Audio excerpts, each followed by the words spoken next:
Secretary general.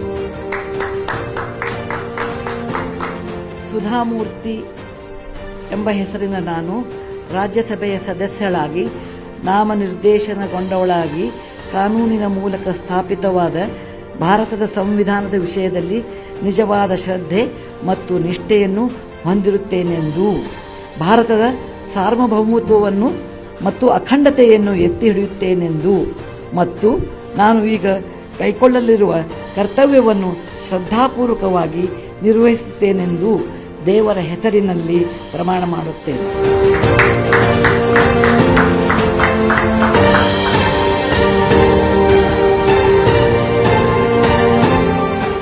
ನಮ್ಮ channel subscribe ಮಾಡಿಲ್ಲ ಅಂದ್ರೆ ಈಗಲೇ ಸಬ್ಸ್ಕ್ರೈಬ್ ಮಾಡಿ, ಶೇರ್ ಮಾಡಿ, ಲೈಕ್ ಮಾಡಿ.